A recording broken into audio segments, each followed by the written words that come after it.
இந்த உலகம் நீ நினைக்கிற மாதிரி ரொம்ப அழகான இடம் கிடையாது. நீ சந்தோஷமா இருந்தா அதை பார்த்து ரசிக்கிறவங்களை விட அதை நினச்சி உள்ளுக்குள்ளேயே எரிஞ்சு போய் உன் காலை எப்படி வாரலாம்னு யோசிக்கிறவங்க தான் அதிகம்.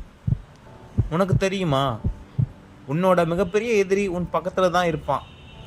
உன்னோட வெற்றியை நீ அவங்கிட்ட சொல்லும்போது அவன் கண்ணில் ஒரு சின்ன மின்னல் தோன்றும் பாரு, அது அன்பு கிடையாது, அது பொறாமை. ராபர்ட் கிரீன் அவரோட 48 லா ஆஃப் பவர் புக்கில் ஒரு விஷயத்தை ரொம்ப ஆணித்தரமாக சொல்கிறாரு. பொறாமை ஒரு அமைதியான விஷம், அது உன்னை மெல்ல மெல்ல அழிக்கும். பொறாமை ஏன் இவ்வளோ ஆபத்தானது? ஏன்னா மற்ற கஷ்டங்களை எல்லாம் வெளியே தெரியும், ஆனால் பொறாமைப்படுறவன் அதை மறப்பான். அவன் உன்கிட்ட சிரித்து பேசுவான், ஆனால் உன் வீழ்ச்சிக்காக காத்துட்டு இருப்பான். நீ ரொம்ப பர்ஃபெக்டாக தெரியும் போது மற்றவங்களுக்கு அவங்க மேலேயே ஒரு தாழ்வு மனப்பான்மை வரும். இவன் மட்டும் எப்படி எல்லாத்தையும் கரெக்டாக பண்ணுறாங்கிற அந்த எண்ணம் அப்படியே கோபமாக மாறி கடைசியில் பொறாமையாக நிற்கும். அதிகாரத்தில் இருக்கிறவங்க ஏன் மற்றவங்களோட பொறாமைக்கு பலியாகிறாங்க தெரியுமா? அவங்க தங்களோட பலவீனங்களை மறைச்சு ரொம்ப அறிவாளி மாதிரி காட்டிக்கிறதுனால தான். ஒரு வரலாற்று சம்பவம் இருக்குது. ஒரு இளம் தளபதி போர்க்களத்தில் பெரிய வெற்றி பெற்று வரான். மக்கள் எல்லாம் அவனை புகழ்கிறாங்க. அவன் அரசன் முன்னாடி போய் நின்று தான் எவ்வளோ பெரிய வீரன்னு பெருமையாக பேசுகிறான். அவன் நினச்சான் அரசன் சந்தோஷப்படுவான்னு, ஆனால் நடந்ததே வேற. அந்த அரசன் மனசுக்குள்ள ஒரு பயம் வந்துருச்சு.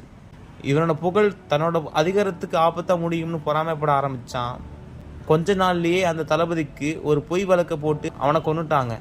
ஏன்? அந்த தளபதியை தன் வெற்றியை ரொம்ப வெளிப்படையாக காட்டி அரசனோட பொறாமையை தூண்டினது தான் அவன் செய்த தப்பு. இதிலிருந்து நீ எப்படி தப்பிக்கணும்? இந்த உலகத்தில் நீ ஜெயிக்கணும்னா உன்னை சுற்றி இருக்கிற பொறாமை தீயிலிருந்து தப்பிக்க தெரியணும். உன் பலவீனத்தை காட்டு. நீ ரொம்ப அறிவாளி மாதிரி காட்டிக்காத. சில நேரங்களில் நீயும் தப்பு பண்ணுற மாதிரி காட்டிக்கோ. அப்போதான் மற்றவங்களுக்கு உன் மேலே பொறாமை வராது. வெற்றியை ரகசியமாக வை. உன் பிளான், உன் சம்பாத்தியம், உன் சந்தோஷம் எல்லாத்தையும் சமூக வலைத்தளத்தில் போட்டு தம்பட்டம் அடிக்காத. உன் வளர்ச்சியை மற்றவன் கண்ணை உறுத்தக்கூடாது.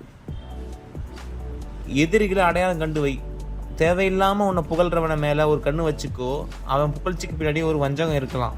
யாருமே பொறாமைக்கு விதிவிலக்கு கிடையாது. உனக்குள்ளேயும் அது இருக்கலாம், உன்னை சுற்றியும் அது இருக்கலாம். பொறாமைப்படுறவன் ஒரு கரியை எடுத்து உன் மேலே எரியணும்னு நினைப்பான். உன் மேலே அந்த கறி படுதோ இல்லையோ அவன் கை கண்டிப்பாக சுடும். மற்றவங்களை பார்த்து பொறாமைப்படுறது உன் பலவீனம். மற்றவங்க பொறாமைப்படுற மாதிரி வாழ்கிறது உன் ஆபத்து. உன்னை சுற்றி இருக்கிற நண்பர்களில் யார் உண்மையாகவே உன் வெற்றியை சந்தோஷப்படுறாங்கன்னு ஒரு நிமிஷம் யோசிச்சுப்பாரு. பதில் அதிர்ச்சியாக இருக்கலாம். அமைதியாயிரு, ஆனால் உஷாராயிரு.